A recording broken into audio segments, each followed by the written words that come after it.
Hi, I'm still alive. Anyway, so recently I took the SAT in March 14th. I took it twice. I took the test once in October of 2019 and once in March 2020. This is just a video pretty much about my experience with the SAT, my thoughts, feelings, emotions on it, because I feel like I've, learned a lot. So I feel like I can sort of just share some of the things about the process, because coming into high school I had no idea what to do with the SAT at all.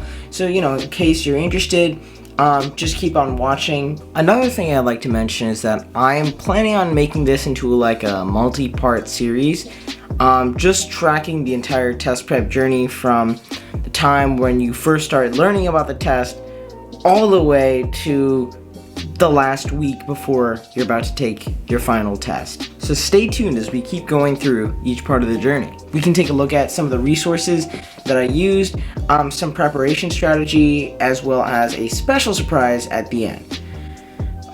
Okay, so when I took the test in October, I first got a 1500, a 700 on the reading section, and an 800 on the math. So I was pretty much just done with the math. I just wanted to get my English section a little bit higher. So I took it again in March, and there I did worse overall, so maybe not in the best direction. I got a 1450. I got a 720 on the math portion, so pretty big drop, but that's fine.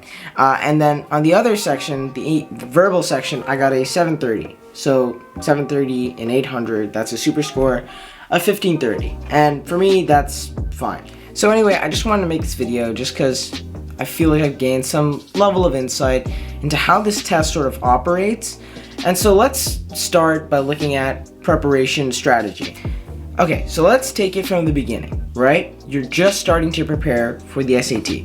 So the first step is actually just to understand like what this test is fundamentally about. So it's just basically gauging college readiness, which I don't think it does. So the first step in preparation is just knowing like what is this test fundamentally about. So knowing the inside and outside of all the logistics within the test. So there are 4 sections, right? There's the reading comprehension, there's the writing and language, which is kind of like the grammar. There's the math non-calculator, and finally there's the math calculator. And there's also an optional essay, which is like 50 minutes. I'm not going to go into that just because a lot of schools, they don't really look for that. Some do, but it's being less and less useful by the day. So reading comprehension, right? That is the longest section on this test. It's 52 questions in 65 minutes. The next section is the writing and language test, which is 44 questions in 35 minutes. That's both of those sections together comprise the verbal section, and that is scored out of 800. Then you have the math section, which is also 800 points. That has the math non-calculator section, which is 20 questions in 25 minutes, and the math calculator section, which is 38 questions in 55 minutes. There's no easy way to just sort of wrap your head around the test, the format of the test specifically, but just doing a lot of practice will help you understand, right? So once you do enough practice, like you'll know just like by heart, oh yeah, there's like 11 questions per writing and language passage. The fill-ins for math sections never have negative numbers, and they're only 4 spaces long. So just doing some practice is going to help you out there, and that's going to be really helpful in time management. The second thing I'd recommend that you do is that you take a benchmark diagnostic test. You can do it a few ways. You can either take it online. So Khan Academy has free SAT practice, highly recommend. If you don't like the idea of taking a test online, as when you actually take it, it's going to be on paper, you can either get a book. So this is an older one. This is from, I think, 2018. This had 8. If you don't want to buy the book, another way you could do it is you could just print out the online practice tests. That's what I did for a few of them, and it was pretty helpful. Take a practice test for the SAT as well as the ACT, because I have a lot of friends who spent a lot of time prepping for the SAT and they didn't really get the score that they quite wanted, and then they just switched over to the ACT, did a few things, and then bam, they got what they wanted. I've heard a few differences about the SAT and the ACT. The ACT has a science section, while the SAT doesn't.